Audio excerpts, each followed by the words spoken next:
everyone, Platter Sam. Welcome to part 44 of the Tamiya 124 BMW M635CSI build.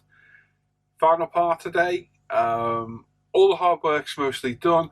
We've got final assembly to do, a bit of polishing, sticking some bits on, and we're all done. So, let's jump straight in. No waffle here. We'll have a chat at the end. Before we get going with the build, have a quick watch of this. So, make sure you subscribe to the channel. Make sure you click the little bell notifications, get notified of all our latest videos. Click the like button and leave a comment. I do read and reply to all the comments and appreciate everybody that takes the time to leave a comment on the channel. And of course, if you scroll up in the description, there's a link to a big long list of all the items I use in my videos. So if you see anything, you should be able to find it in there. The finishing line's in sight for our build. We've got a few more things to sort out. Polish the body up, assemble it all, and we're all done. So we pre-painted our lights a while back, and we're going to cut them off, clean them up, and we're going to use the bare metal foil that we used on the Porsche 959. I like the look of it. I thought it looked much better than actual paint. And in a way, I guess it's a bit easier and a bit more fun to do. The bare metal foil is great stuff. I've stocked up on a bit more of it. Got a few different colours as well. So it's a case of cleaning the parts up, using your various sanders and buffers and what have you. Just take care you don't ruin all the paintwork you did last time. Remove the most of the plastic with your cutters. Then come in with a thinny stick. We've got a 1200 here. And just lightly remove where the sprue gate's been. Polish it, buff it up, and get it back to the clean plastic we had all around the other parts. So it's a case of cleaning it up. Once you're happy with it, we can then come in with our bare metal foil. So cut off an appropriate size. It's harder to work with in smaller areas. That's where I've found. And obviously we were using on a 16 scale car last time, and going to a 24th, it's quite a bit smaller. So cut it to size, then get your knife and very carefully get the edge, fold it back. Once you've got that back, grab your tweezers and you can peel it off its backing sheet, like so. We're going to go on the front fog light covers. Make sure you go the correct way around. It won't go that way, sadly, so we're going to go that way. We've cut off too big a piece here. I was originally going to use it on the rear lens, you can see just on the upper left, but it was too small. So rather than waste it, I decided to do the fog light. Pop it on, burns you fully down. Use a nice clean cotton bud. Once you're happy it's all burnished down, flip it around, get your knife, nice fresh blade, and use the light lens as a template and just follow it as close as you can. Cut it nice and neat. Just take your time. You shouldn't take your finger off or scratch the light, etc. It is a little bit tricky to do because of the size of the parts, like I say, but it's easy enough. It's just a case of being careful of what you're doing. Don't just, stab yourself. You don't want to be bleeding out everywhere. Just take your time. We'll be all good. So once we've got all the edges cut off, we can then burnish it over with our fingers. And then what you will have is a little bit of foil on the edge of the part too. So we'll burnish it down, make sure it's all fully folded over. And then we'll get our knife and we'll just kind of slice, slash, scrape away the excess metal from the side as well. We don't want any bare metal foil on the edge. So we just do this. Take it off. To be very careful. You need to be pretty dexterous to do this, because we're going to go around this later with our marker pen. On the rear lights, same principle. Burnish it down. Come in with your blade. Scrape off any excess plastic. Just be very careful what you're doing. Use the blade on an angle and then slice away at it as you go, and it will come off pretty easy. As you can see there we go. It's quite satisfying to do this, to be honest. If any pieces come off, like we can see on the upper top, just push it down with your finger again. And then just go all the way around, making sure we've got rid of all that metal. Now, we don't want the edge of the light, because like I said, we're going to use our marker pen. And we're going to go around all the edges of the lights. And what this does, it gives the impression of the rubber seal / gasket. A lot of slashes today. A rubber seal gasket that you get on the real cars. So we've got our Eddie marker pen. If you've got one of these and it does start to run out, you can buy a refill. Very easy to refill. I've had this pen for years now. I bought a bottle of the refill, and again, I've had that for years. It will last you a long, long time. And it's worth from time to time refilling it because it can go a little bit dry, and it makes it more difficult to apply then. So if it does start to run out or go a little bit dry or doesn't seem to go down as well, grab one of the refill bottles. You can get them on Amazon, anywhere really. It's just ink. The top unscrews and you can pour it in and you're back to a brand new marker again. So as you can see, we've gone all around the light lens there. Instantly adds a little bit of depth. And just ties it all together. And there we go. One done. We'll repeat that for all the lights. And then we're all good to go. Right, polishing the body now. So our 2K's been drying for a couple of weeks now. So well and truly cured. So we're coming with our micro mesh. This is a 6000 grit. We're going to remove not only the flaws that are in the paint, bits of dust or hair or what have you. We're also going to remove a little bit of the thickness of the 2K. I like to put a little bit thicker so that I can go a little bit more wild on this step. But 6000 is probably the most abrasive I'll use. I find any more abrasive than 6000 leave scratches in there, and they are quite difficult to get rid of. So 6000 does it for me. If you're watching the live stream the other day, I was doing this while we were live, and as I said, if I don't get it 100% perfect, I can accept that. I can accept it. I'd rather leave a slight flaw than risk ruining the clear coat. We've now got our 8000 grit micro mesh. Keep it wet. Always use it wet. Never use this dry. It works a million times better wet. It doesn't get clogged up and it reduces the scratches as well. And we're not applying a lot of pressure. This was a question I was asked the other day, and it's a very good question. Really not a lot of pressure at all. Just letting my fingers run over it, just gently. And once we're done with that, we move on to the 12. So go from your 6, 8, 12, removing the flaws. You can dry it off as you go and have a look how you're going. And if it needs going over again, go through the 6, 8, 12 again until you've got rid of the majority of those flaws. Once they are gone, we're coming with our moistened microfiber cloth. This is part of our ultimate polish system. So we've got our compound here, which is the more abrasive of the two polishes we do. We're going to load up our microfiber cloth. Make sure it's damp. Leave that bit there for later. Add some more water. Again, water is key. Keep everything nice and moist. Like I say, we sell this set at UMP Retail. So you can buy this and you can get your paint jobs to a nice high shine. And it's a case of going all around the part. We're going to do the roof on this one, all as one. So we're going all around, trying to only go in one direction. Sometimes it's a little bit hard because you can't quite get the front and rear parts by the screens. So you will have to maybe go on a different angle at times. Once that's been buffed in, again, buff it in, buff it off, wax on, wax off, Danielson. And then, again, repeat if necessary. You will tell by this part whether you've got rid of those flaws as much as you like. And if not, you can go back to your micro mesh and start over. Or if you're happy with the compound, like I was, you can come with the ultimate polish then. This is step 2 of our polish system. And again, we've got another cloth. Use separate cloths for the different compounds and separate cloths for wiping off as well. We don't need a lot of the polish. It's a lot thinner. Make sure you give it a good shake and stir up. Now, with polish, you do want to go in crisscrosses if you can. It works better like that. And again, just apply a generous amount. We're going to rub it in all over. Not a massive amount of pressure at all. Don't forget, these are plastic parts we're polishing. We don't be applying tons of pressure on there. And it's a case of going all around, making sure we get it all nicely polished up. And again, once you've gone through this section, if you look at it and you buff it up and you're not happy, start again. Go back to the micro mesh, back to the compound, or you can figure out yourself. You might need to go just back to the compound, start again. It might just need another polish.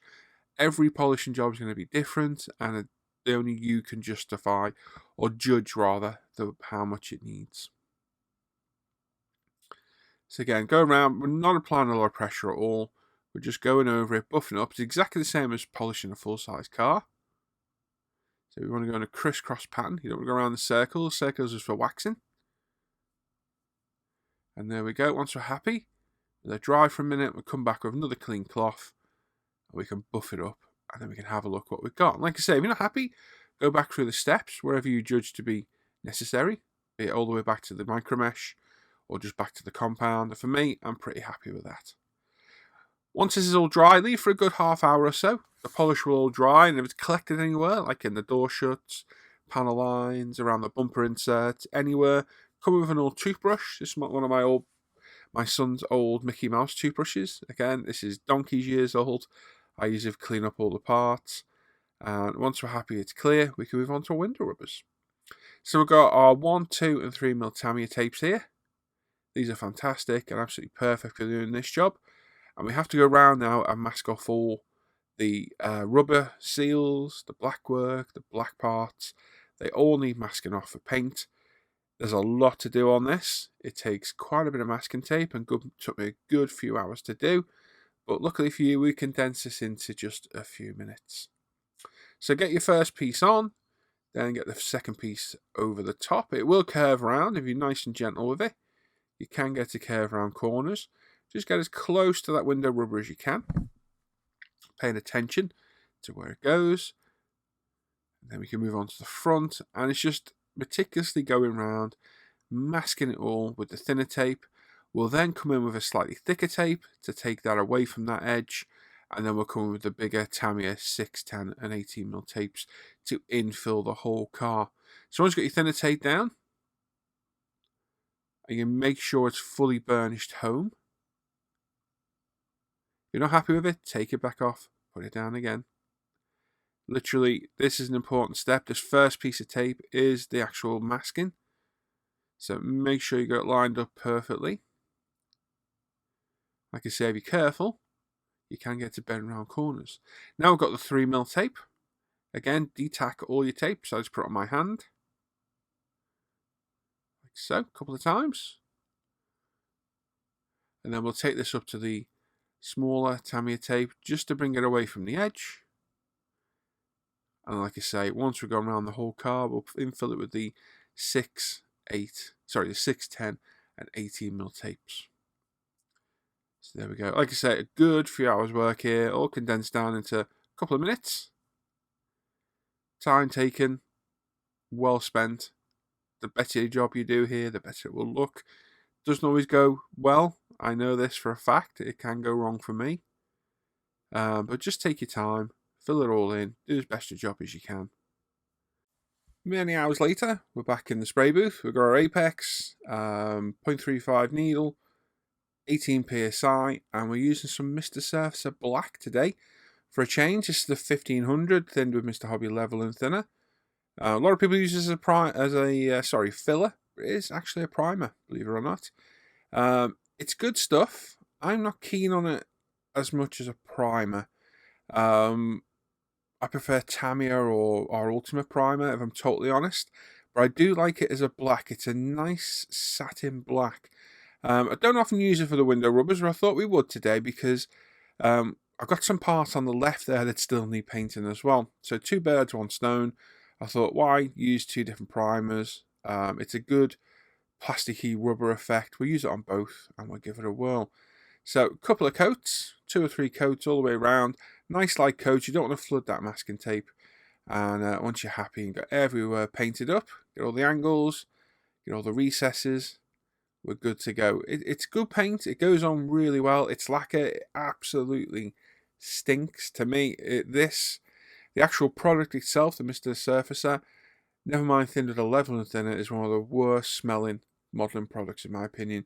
It absolutely reeks. But it's good for this kind of thing. So like I say, while we've got the window rubbers being done, we might as well paint these parts up as well. So we've got our front bumper, our rear rubber boot spoiler as well, and our window wipers. Off camera, I've completely forgotten about the rear bumper. That needs stripping of its chrome like we did with the front one. So we'll do that off camera, and it just needs completely painting in black.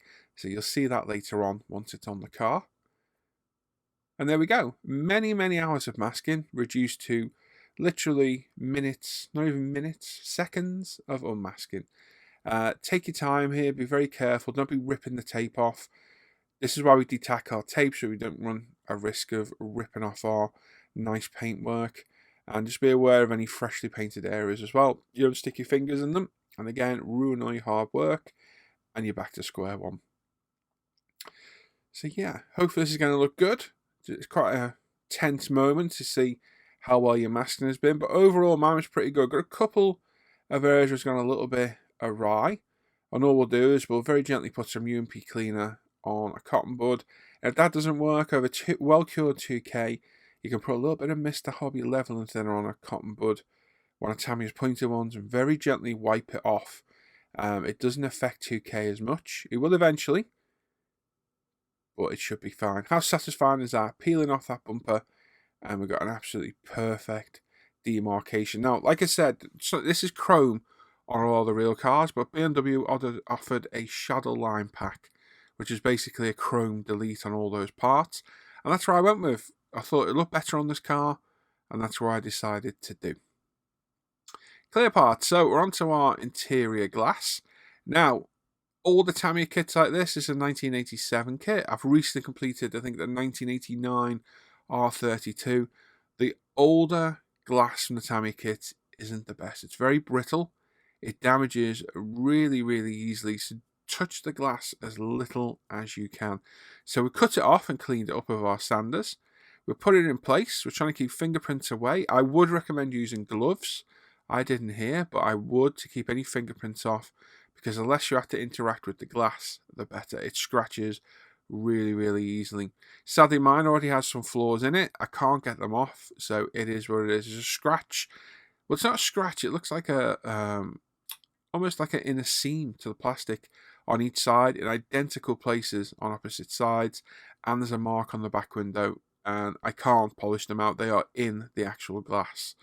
The plastic itself, so pretty much is what it is on this. I can accept that. So we're super gluing it in place with some Loctite CA glue.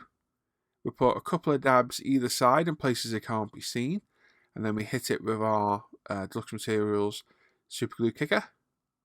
So I find if you come in with your brush, dab it on, then get a fresh bit and go back to the original bit, it dries it a lot better. So this is what I tend to do. The micro brushes here are absolutely invaluable. Absolutely perfect. Never ever spray the activator onto any plastic parts, be them painted or not. It will damage them, especially clear parts. As you can see, the micro brushes are perfect for this job. So there's the top of the back window done. Well, the bottom actually, where we're looking at it. And then we'll put one inside as well. Be very careful of fingers. Be careful of where you're putting the glue. But for me, what I do is put a generous blob on the stick, wipe it on, and then wipe it down. And then we come in with our activator. And I like to touch and just dab, pushing it in. Then we go to the other side, touch and dab, and then we'll repeat it. That's it held in. And then the front, this needs a little bit of persuasion. So I've had to apply a little bit of pressure here, which I'm not a fan of doing, but we have to. We've got a fresh micro brush. It's CA glued in, so we're going to touch it, hold it, just spread the glue out a little bit.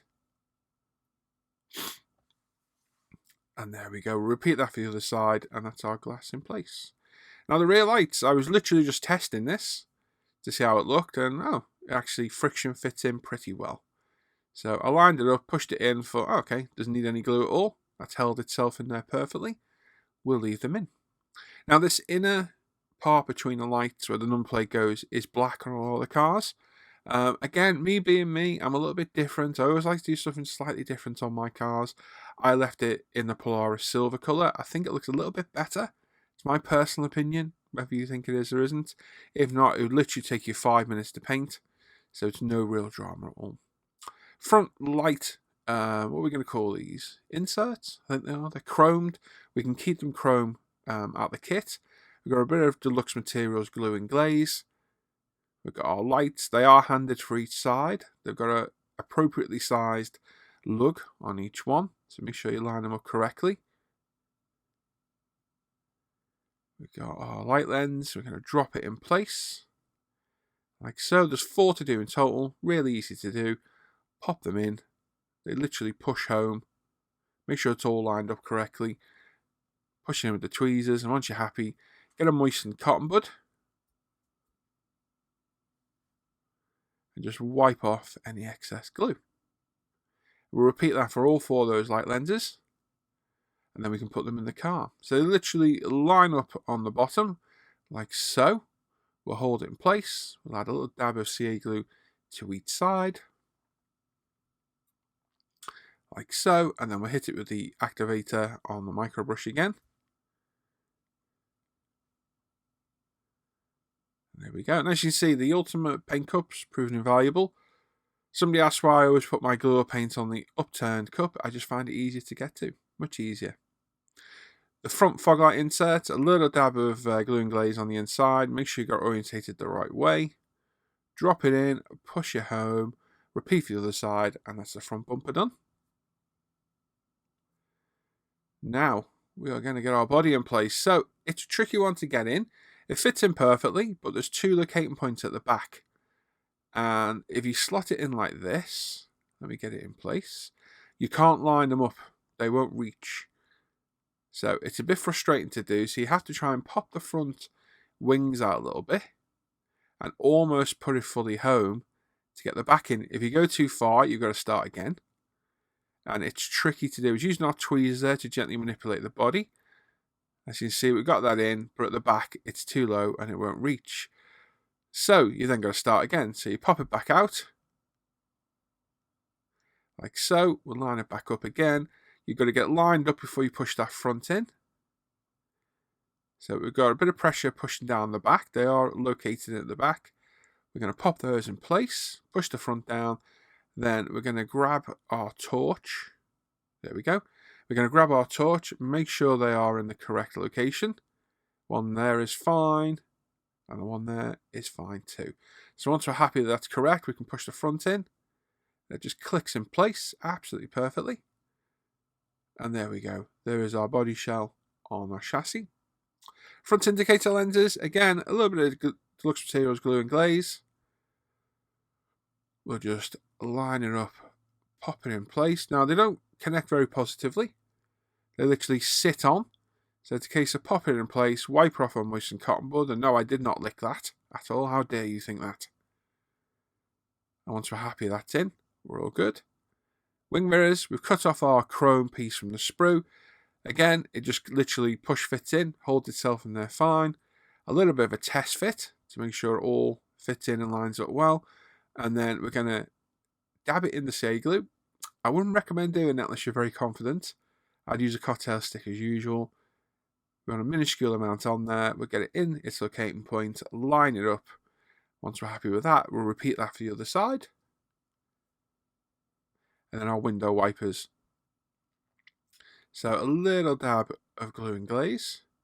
If you put your glue and glaze out for 5 minutes, it will go really, really tacky. It will skin up as well.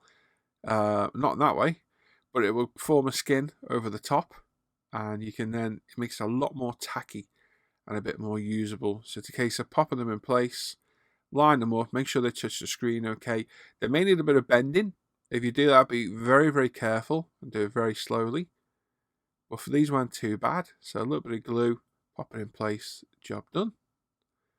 Our front bumper, we're using our Perfect pen from Loctite to carefully apply several dabs of CA glue along the way. Be very, very careful. CA glue will ruin your model in seconds.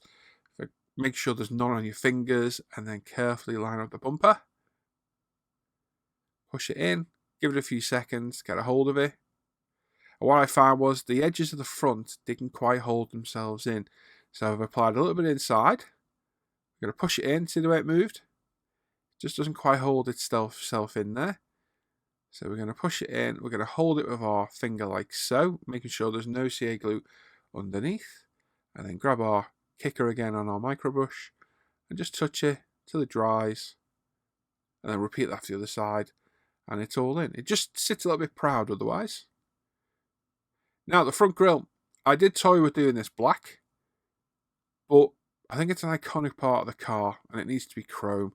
Now we could have masked it and painted it, but I just don't think it would have looked quite as good as not being chrome. Nothing beats chrome than Molotow.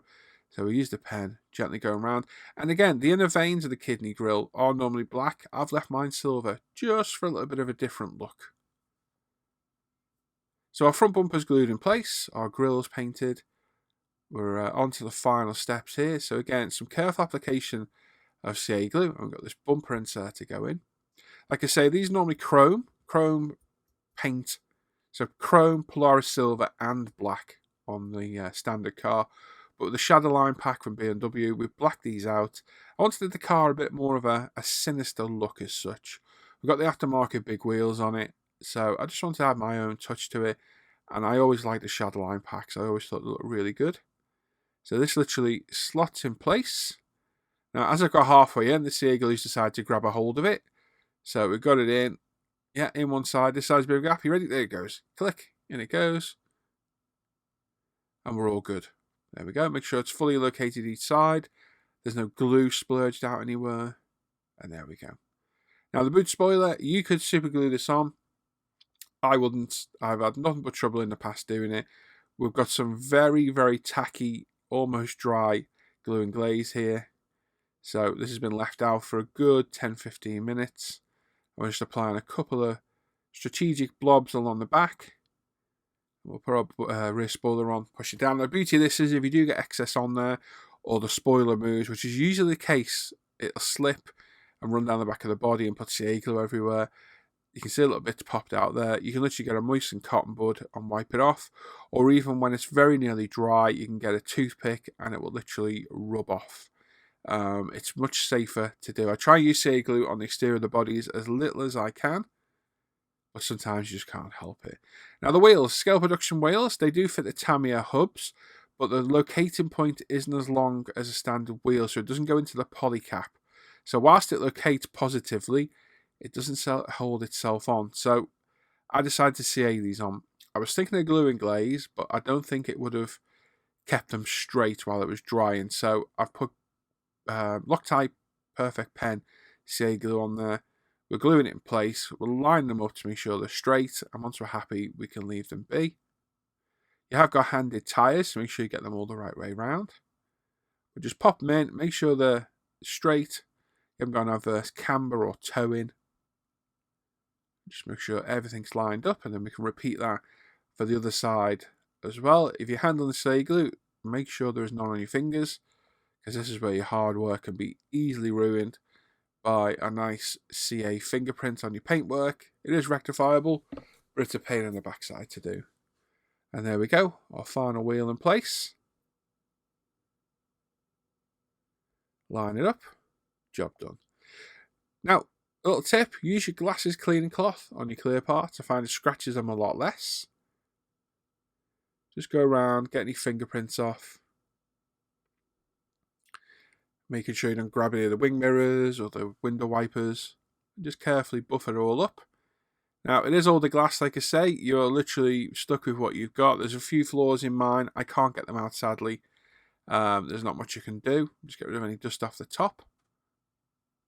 The other thing I did off camera as well, I used some of the Ultimate Polish System wax and shine as well. And as you can see, roads are beautiful.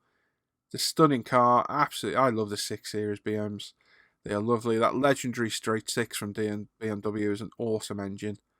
And the kit, it's a lovely kit. For an older kit, it's very, very nice. It's gone together well. It really is a nice kit. I highly recommend it. The second time I built this kit, I built the Jägermeister the first time round. I built this one. I still got one in the stash. The Trevor very kindly sent me the part I was missing. So I've got that one to do at a later date. I can do that as a John Player special. But there we go. That is it. We'll pop our bonnet on as well. The bonnet sits pretty well. It's a little bit high in one corner, but we can live with that. It's not an issue. And there we go. Paintwork is as good as I'm going to get it. Sadly, we do have those sink marks on the boot lid, but we've had some major work. I'm quite happy to leave those. Now, these number plates, I bought these for the 959. They didn't arrive in time for the video, sadly. So you can get these on eBay. They're about £8 a set, all different scales. I have the 16 scale and 24 scale set here. I've already used a set on my 16 scale Fujimi 959. But we're going to make a set for the BMW today. So we're just going to use the rear plate. I'm not going to put a front one on it. So these are self-adhesive, but you've got to cut them out. It's a bit of a shame they're not laser cut, die cut, but it's not the end of the world. We've got our Tamiya decal scissors, which are absolutely perfect for this job. We'll just go around and carefully cut it out to size. and then we can make our own number plate. Now, I did toy with a few ideas of number plates, and then I decided on the one I was going to do. So I toyed with doing my initials, to doing BMW 1 or 6 Series or something like that, and in the end I decided on M635CSI. No, I didn't. I decided on M635 BMW. My bad. So yeah, so it comes with a set of numbers, self-adhesive numbers. So you peel them off, pop them in place. So I find it better to peel it off, pop it where you think it should go, and then use your tweezers to line it up. They are quite tricky to line up, but just take your time and you'll get it all lined up nicely, and hopefully get a nice plate out of it. So you get multiples of each number and letter, which is very, very handy to do.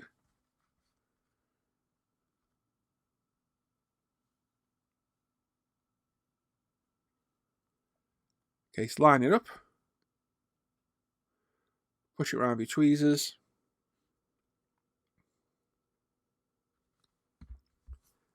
and there we go. Use your knife to get the inside out of the 6. Then we'll repeat that for each one of the other letters. So pop it on, get it lined up, move it round, keep it as straight as you can. The 5 was particularly tricky because there was many different parts that overhang.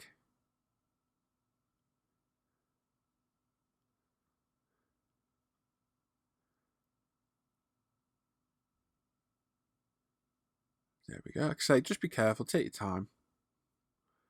And there we go. There's the W. So you can make any number plate you wanted here, anything at all. But I thought this was more suiting for the car. It's not a correct number plate for the car because M would be too new for the cars. Once we're happy that's all lined up, we've got our Edding marker pen. We're going to go all around the edge of the sticker.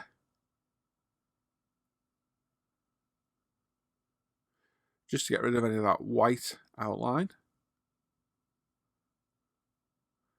Like so. Once we're happy, we can peel the back off. Again, be very careful with your knife. Just want to pick at it until you get in between the layers. There we go. We use our decal tweezers to grab it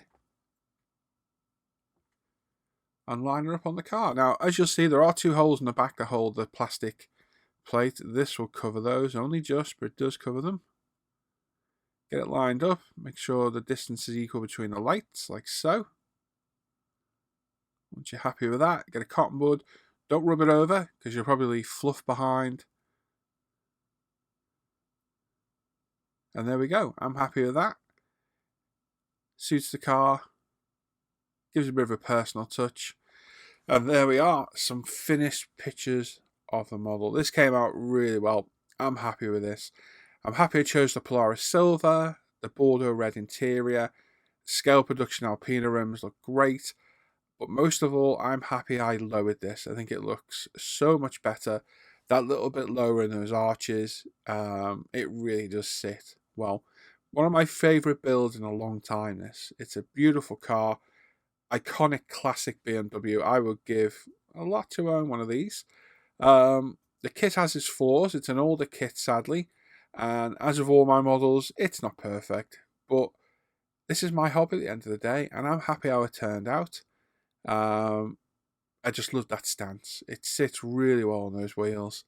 And with the red interior, the silver paintwork, I think it's come out really well. So yeah, happy with this. So this was painted primed in UMP black primer, 0 Polaris silver. Paintwork went down really nicely actually. It was cleared in Gravity Spain 2K clear coat. The scale production wheels were primed in, I think it was Mr. Surfacer black primer, and then I think we did Tamiya LP48. I forget now though. Go back into the video and look at that. The engine was painted up in a whole selection of Tamiya LP paint, as with all the running gear, etc., the suspension. And then we buffed it back with a micro mesh and the ultimate polish system, and it came out well. It's a lovely kit. If you can pick one up, I highly recommend it. Like I said, this is the second one I've built now. I've built the Jägermeister, the road car, and I've got the white one to do as well. I think I will add another one to the collection at some point, and do a different version at a later day. But yeah, very happy how this turned out. It's a cracking model, and they're just beautiful cars. Always been one of my favourites. Iconic BMW, in BMW's heyday. And definitely a car worthy of wearing that M logo too. So yeah, there we are. Really happy with that, as I said about 12 times now, but I am. I'm very, very happy with it. And I'm just really glad I lowered that suspension. I think it's made a big difference to the model and the overall look of the car. There we go. Build over. Let's go back for me for some final thoughts. There we go then. I've said pretty much all I have to say, but as you might have guessed, I said it once or twice, I'm very happy with how that build turned out. Really am. And I need to pick up another road car. They're just fetching silly money at the minute, which is a bit of a shame, but it's the way it goes with the older, rarer kits. I've still got the other motorsport one to do in my JPS scheme. I've already built the Jägermeister one. So, yeah. But I would like to do another road one at some point, I think. Like saying maybe a nice bright red or something. But we'll put it on by ear. We can grab one. Maybe we'll do it at a later date. But yeah, overall, yeah, really happy. So glad I lowered the suspension and the wheels. They really set it off. And like I said in the video, huge thanks to Trevor, who contacted me on the YouTube channel and via email. And he gave me those parts I was missing to take from the motorsport kit for free. Wouldn't take any money for the parts or the postage. You're a gentleman, Trevor. Thank you very much, buddy. You saved a kit of mine. And add another build in the future. So thank you very much, buddy. Just shows you the generosity that is out there. There's no hatred and what have you in the world. And a big thank you for that, buddy. It means a lot. It really does. So there we go. So our first build of the year out of the way. First video build of the year out of the way. I've got God knows how many planned. We've got group builds planned. You can find all this info in the description below for the group build page and everything.